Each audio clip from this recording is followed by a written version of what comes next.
Hi guys, this is Atulya and welcome back to my YouTube channel.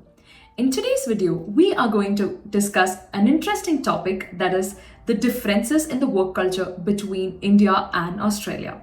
So I am working as a human capital consultant here in Perth.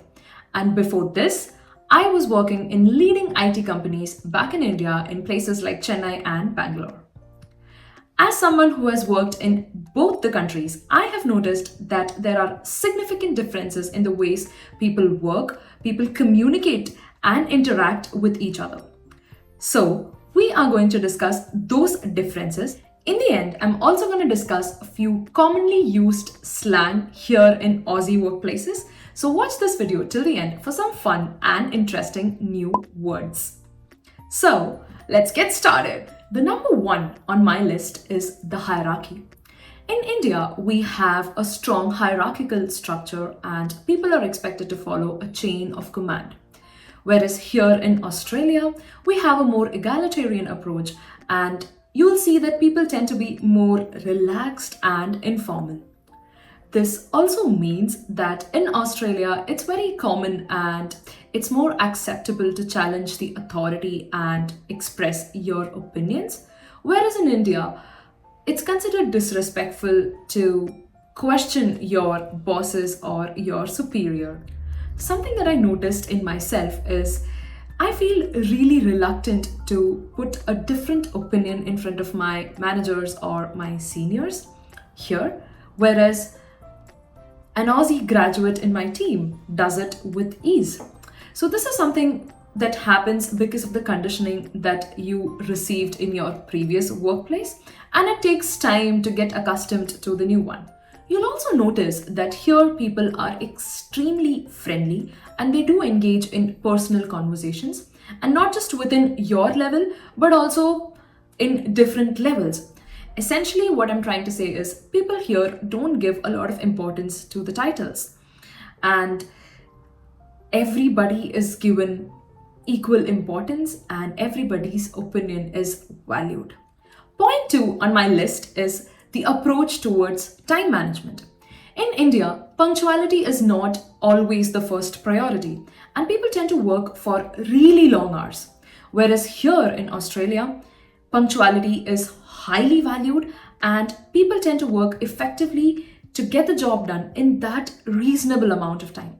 This can lead to a more laid back and relaxed environment in Australia, whereas in India, it is always more intense and fast paced work. Another thing is, since people here value time a lot, it's very important that you do not get late to the meetings. Even if it's virtual, you have to be on time, not a single minute late. And if you are going to get late for any reason, it's always best to inform the team before in advance that you will be late by a minute or two or whatever. So that is something that I have noticed. So if people are a minute late, even then they apologize when they join the meeting. And this is very evident here in Australia. That being said, Aussies are really accommodative. So if you have something personal that you need to attend to, you can always mention that beforehand and let them know that you have some personal commitments and you need a flexible work timing. And that is something they will understand without raising an eyebrow. Another point relating to the approach to time is the work-life balance. Here, people give a lot of importance to work-life balance, and thus they prefer to start early and leave early so that they have the rest of the evening to spend with their families. So at 7 a.m. or 8 a.m., you'll see that your office is full. Everybody is already working. And by 3, 4, people start leaving as well. So you get the rest of the day back to you to spend time with your family. Being from an HR background, I always feel that the culture in a company plays a huge role in an employee's happiness, satisfaction, and productivity. Let me know in the comments below, what do you like the most in your workplace culture, which makes you the happiest? Point number 3 is around the day offs and leaves. So here in Australia, people are encouraged to take more leaves, go on vacations. They believe that when you come back after a break, you'll be more productive. Thus, you'll notice that most people here take at least one vacation, if not more, in the entire year. And these vacations are of good 2-3 weeks at least. And for this, the leave policies are also pretty accommodative. So apart from your sick leaves, you also have good 4 weeks of annual leaves. And during this time, that is when you take break or when you take leave, nobody is going to bother you. Nobody. You'll not get a single phone call or an email relating to some important work that you need to attend to. Back in India, this was a little different because if you take more leaves in India, it's always considered that you are slacking off. So here you also have different types of employment. That is, apart from the full-time employment, you also have part-time employment, and then you also have flexible employment.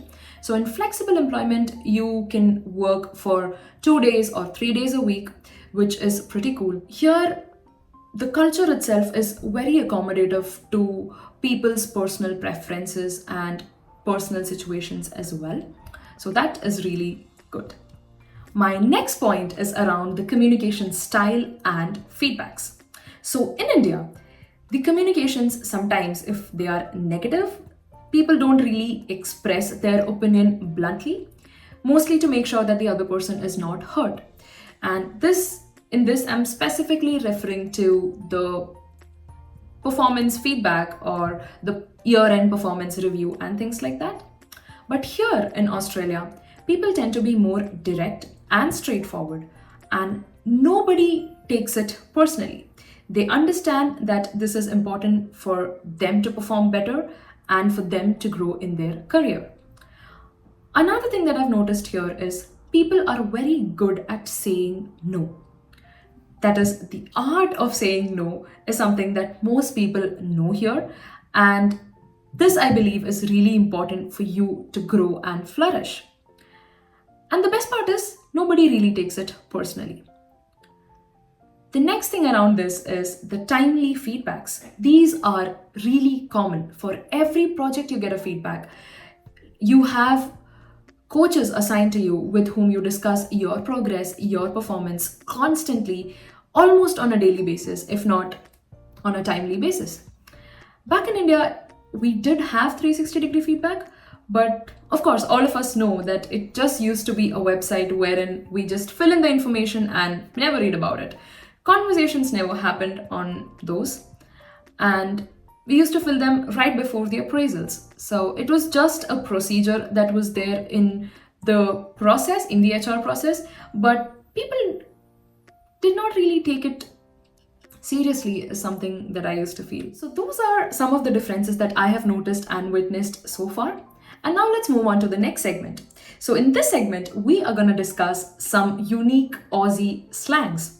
So Aussies have a unique way of speaking, and I would say a colorful way of speaking, and they use a lot of slangs. And it's pretty interesting. So let's discuss a few of them.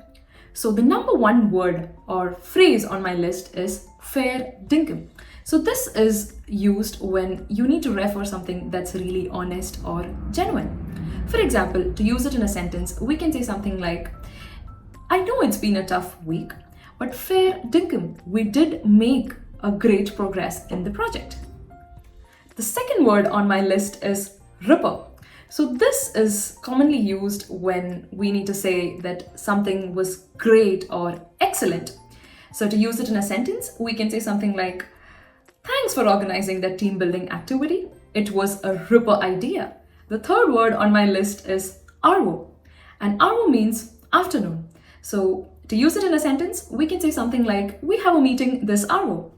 The next one on my list is good day. This is commonly used to say hello, and Aussies tend to say, good day, mate. Next word on my list is chockers, and this means something that is full or overcrowded.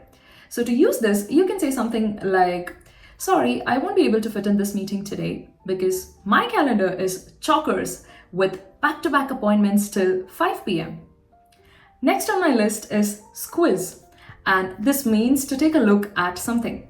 So you can use this in a sentence by saying, hey, can you take a quiz at the email? I don't quite understand what am I being asked. The next one, which is very commonly used, is under the pump. And this means that you are under pressure to get something done. So to use this, you can say something like, sorry, I can't take it right now. I am really under the pump. I hope you enjoyed these words. And it's really fun to talk to the local people here. They tend to shorten a lot of words. For example, breakfast becomes brekkie, sick leave becomes sicky, McDonald's becomes Macus, and thank you becomes ta. So it's really fun, and I don't know, I find it really colorful and a unique way of saying different things. I hope you learned something new which you could use in your workplace too. So those are few cultural differences that I have noticed between India and Australia. It's really fascinating to see how different countries have their unique ways of working and communicating. Overall, I believe that both cultures in its own way are really good and well suited to the people locally. Because if I talk about myself, I loved my work back in India, I loved the culture in the company back in India, and I love it here as well. So it completely depends on you how quickly can you adapt to a new culture. Let me know in the comments below, what is it that you like the most about your company culture? That's it for today's video, and I hope that you really enjoyed and learned something new as well. If you did, do hit that thumbs up button and subscribe to this channel to not miss any more content relating to Aussie lifestyle as an Indian immigrant, and of course, the other type of videos that I create relating to leveling up your career and leveling up your personality. Thank you so much for watching. Thank you so much for your time. This is me, Atulya Nair, signing off. Ciao!